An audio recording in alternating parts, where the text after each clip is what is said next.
ఏటూరు నాగారం మండల కాంగ్రెస్ ముఖ్య నాయకుల సమావేశానికి ముఖ్య అతిథులుగా మహబూబాబాద్ పార్లమెంట్ కాంగ్రెస్ అభ్యర్థి పోరిక బలరాం నాయక్ హాజరయ్యారు. మహబూబాబాద్ పార్లమెంట్ కాంగ్రెస్ అభ్యర్థిగా ఎన్నికైన పోరిక బలరాం నాయక్ ని ఏటూరు నాగారం మండల కాంగ్రెస్ నాయకులు శాలువాతో సన్మానించారు. ఈ సందర్భంగా బలరాం నాయక్ మాట్లాడుతూ, కాంగ్రెస్ పార్టీ నాపై నమ్మకంతో మహబూబాబాద్ పార్లమెంట్ కాంగ్రెస్ పార్టీ అభ్యర్థిగా నియమించిందని, గతంలో నేను అధికారంలో ఉన్నప్పుడు కూడా ఏటూరు నాగారం మండలంలో అనేక అభివృద్ధి పనులు చేశానన్నారు.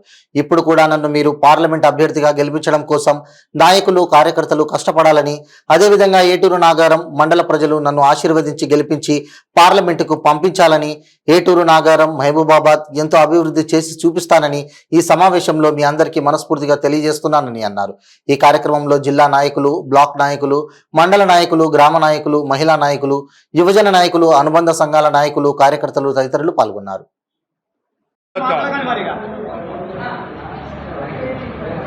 ప్రింట్ మీడియా, ఎలక్ట్రానిక్ మీడియా వాళ్ళకు, సోదరులకు పేరు పేరున ధన్యవాదాలు. ముఖ్యంగా గౌరవనీయ సోనియా గాంధీ గారు, రాహుల్ గాంధీ గారు, ప్రియాంక గారు, వేణుగోపాల్ గారు, ఖర్గే గారు, ఏఐసీలో ఉన్న పెద్దలందరికీ కూడా, అందరూ ఏఐసీ సెక్రటరీసు, దాని తర్వాత సీఎం గారు, గౌరవనీయులైన సీఎం గారు రేవంత్ రెడ్డి గారు, క్యాబినెట్లో ఉన్న మంత్రులు, నా 7 నియోజకవర్గంలో 7 ఎమ్మెల్యేలు, గౌరవనీయ సీతక్క గారు, అలాగనే మా వీరయ్య గారికి కూడా, అందరికి కూడా పేరు పేరున్న ధన్యవాదాలు. ముఖ్యంగా 37 మందికి డిక్లేర్ చేస్తే నాకు ఒకరు డిక్లేర్ చేశారు, వారికి సోనియా గాంధీ గారికి ధన్యవాదాలు.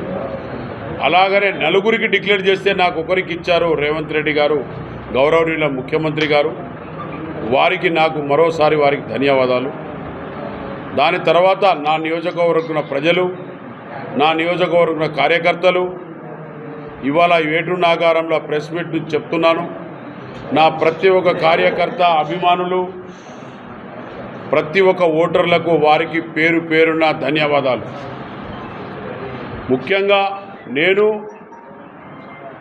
ఈ ఏటూరు నాగారం ఏరియాలో హైవే నేషనల్ రోడ్స్ ఏం తెచ్చిన, ఈ చుట్టూ ఉన్న ప్రాంతంలో అన్నీ వాజేడు కానీ, వెంకటాపూర్ కానీ, చెర్ల కానీ, ఇవన్నీ కూడా రోడ్డు కనెక్టివిటీ నేను ఇచ్చాను. ఖమ్మం నుంచి ఇవాళ ఇక్కడికి రావాలంటే కనెక్టివిటీస్ కూడా నేను ఇచ్చాను. దానితో పెద్ద పెద్ద వాగులుంటే ఇవాళ బ్రిడ్జి వాగు కట్టియకపోతే ఎప్పుడు తుఫాన్ వచ్చినా కూడా, ఎప్పుడు వచ్చినా కూడా చాలా ఇబ్బందికరంగా ఉండేది.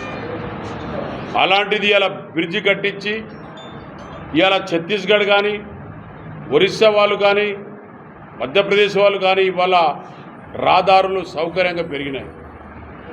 పెరగడం వల్ల మీరు ఏమనుకోకపోతే ఏటూరు నాగారం ప్రజలందరూ కూడా, నా అక్కలు, చెల్లెలు, సోదరులు, 100 రూపాయల కూడా ఇక్కడ గుంట లేని భూమి ఇవాళ 10 లక్షల గుంటలైనవి. 10 లక్షల గుంట అయింది. ఇక్కడ కోట్ల మీద ఎకరాలు పెరిగినాయి. బ్రిడ్జి కాకముందు ఇక్కడ ఉన్న రేట్ ఏంటిది, ఇప్పుడు రేట్ ఏంటిది, ఇవాళ ఏటూరు నాగారం ఏ విధంగా డెవలప్ అయింది. దానివల్ల ఒక ఇంటికి ఒక తండ్రి సంపాదిస్తే 6 కొడుకులు చదువుకొని పెద్దవాళ్ళు అవుతారు. ఎలాగో బ్రిడ్జి చేస్తే మనకి ఇక్కడ అయింది, హైవే చేస్తే. దానితో పాటు సమ్మక్క సారలమ్మ కూడా డెవలప్మెంట్ పెంచాం. ఆ రోజుల్లో 300 చిల్లర కోట్లు ఇప్పించాను నేను, కిరణ్ కుమార్ రెడ్డి గారు సీఎం ఉన్నప్పుడు. అన్ని కనెక్టివిటీ పెంచాను. దానికి ఇంకో బ్రిడ్జి కూడా ఆ రోజు 45 రోజుల్లో కంప్లీట్ చేయించాను సమ్మక్క సారలమ్మ. ఏటూరు నాగారం అనేది ఒక పేరు వచ్చింది, తాడ్వాయి అనేది ఒక పేరు వచ్చింది. దానివల్ల ఇక్కడ గెస్ట్ హౌస్లు అన్నీ అయినాయి, ప్రైవేట్ గెస్ట్ హౌస్లు. దానివల్ల కూడా రహదారి పెరిగింది. ఇక్కడ అదేంటి వాటర్ ఫాల్, సండే రోజు వస్తే వాటర్ ఫాల్కి పోతున్నారు, ఇటు నరసింహస్వామి గుడికి పోతున్నారు. ఇవన్నీ కూడా ఉన్నాయి. దానితో పాటు జంపన్న వాకు లిఫ్ట్ ఇరిగేషన్ పెట్టించి తప్పకుండా నేను చుట్టుపక్కల ఉన్న పొలాలకు కూడా నేను కన్వర్ట్ చేస్తాను. సీతక్క గారితో కోఆర్డినేషన్ చేసుకొని, మంత్రివర్యులు సీతక్క గారితో కోఆర్డినేషన్ చేసుకొని తప్పకుండా నేను కార్యకర్తల మనోభావాలు కట్టుబడి వాళ్ళతోనే ఉంటాను. కార్యకర్తలు, ఓటర్లతోనే ఉంటాను. మా వాళ్ళు సీనియర్గా ఇక్కడ కష్టపడి పనిచేసి సీతక్కకి ఎలా గెలిపించారో, నాకు ఎలా గెలిపిస్తున్నారో వాళ్ళంటనే నేను ఉండాలని నేను కోరుకుంటున్నాను. ఎందుకంటే నాకు మేలు చేసిన వాళ్ళు, నాకు అన్నం పెట్టిన వాళ్లకు నేను కూడా పెట్టను. కాకపోతే మా దాంట్లో ఇది సరి చేసుకోవాలి సార్ అని అనడం జరుగుతుంది తప్ప వాళ్ళకు అనేది ఏమి ఉండదు. కాబట్టి తప్పకుండా ఇక్కడ ఒక రావాల్సింది వెంకటాపూర్లో నర్స్ కాలేజ్ ఉన్నది, ఒకటి మోడికుంట చెరువు ఉన్నది, దానికి కూడా మనం లిఫ్ట్ ఇరిగేషన్ పెట్టియవచ్చు, పెద్ద ప్రాబ్లం ఏం కాదు. ఏది బ్రిడ్జి ఉన్నది కాబట్టి ఆ పార్కం ఇక్కడి వరకు కూడా తీసుకురావచ్చు. మోడికుంట పార్కం ఎక్కడంటే అది మన వాజేడ్లోనే ఉన్నది, అది వాజేడ్లోనే మోడికుంట వాగు. కాబట్టి వాజేడుకు మనకు పెద్ద దూరం కాదు.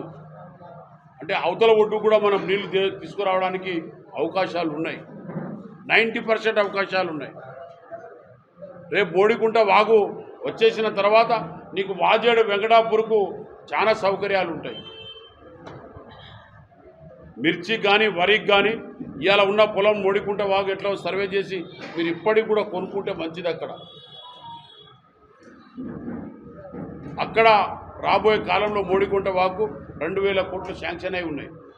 నేను ఫారెస్ట్ పెయింటింగ్ చేయించిన, విజయవాడలో ఇచ్చిన వాళ్ళకి ల్యాండ్, అక్కడ మన దగ్గర లేకపోతే. నేను చాలా మామూలుగా కష్టపడలే, నేను వాస్తవంగా చెప్తున్నా. కాకపోతే నేను కష్టపడ్డది ప్రజలకు తెలియదు. ఇదే రోడ్డుకు 9 స్టేట్లు తిరిగిన ఈ బ్రిడ్జి కొరకు. వాడు గ్యామన్ ఇండియాడు ఈయనన్నాడు, వాడు హమ్ కరింగే బాద్ మే కభీ ఎప్పుడన్నా చేస్తాం ఏమనంటే అహ్మద్ పటేల్తో చెప్పించి మరి సార్ వాడు చేస్తలేడు, మాకు ఈ బ్రిడ్జి అయితే లేదని చెప్తే ఇదిను మన ఎక్కడిది మన వెంకటస్వామి మన వివేక్ గారిది ఆదిలాబాద్ది 2 నేనే చేయించిన. మోడల్ స్కూల్స్ ఇక్కడ ఎవరైనా ఈ ఏరియాలో మోడల్ స్కూల్ వచ్చినట్టు నేను తెచ్చిన. కస్తూర్బా స్కూల్ నేను తెచ్చిన. నా ఇక్కడ ఉన్న ఆదివాసుల పిల్లలు, మా ట్రైబల్ పిల్లలు, అన్ని వర్గాల పిల్లలు చదువుకోవాలని. హాస్పిటల్ ఏదైనా జాలి ఉంటే నేను తెచ్చిన. నేను ప్రజల మనిషిని, ప్రజలకు పనిచేసే వ్యక్తిని. నేను నన్ను వాడుకుంటే మీరు స్టీల్ లెక్క బొమ్మెడి తలుచుకుంటే నేను అన్ని పనులు చేస్తాను. నాకేమొద్దు. ఒక పొరపాటు అప్పుడు జరిగిపోయింది. ఏదైనా మిస్టేక్ ఉన్నప్పుడు ఏదో ఒకటి జరుగుతుంది జీవితంలో. నా అదృష్టం బాగలేదు అనుకున్నా. మీరెంత నష్టపోయారో నేను కూడా ఓడిపోయి 2 సార్లు నేను కూడా అంతే నష్టపోయినట్టే కదా. కాబట్టి మీరు కూడా నన్ను అర్థం చేసుకొని ముందుకు తీసుకెళ్ళండి. మీ కాళ్ళలో అడుగు పెట్టి నేను నడుస్తా. మీకు ఒక భిక్షాందేవిని అడుక్కొని మీకుతో నేను ఓటేసినట్టే, నాకు గెలిపించినట్టే. తప్పకుండా దీనికి ఏటు నాగారం ఇంకా ఇంత డెవలప్ అయ్యేటట్టు చేస్తాను. ఐడియాలజీ నాకు తెలుసు. ఒక చెప్పుల ఫ్యాక్టరీ ఇక్కడ తెస్తే 45,000 మంది అంటే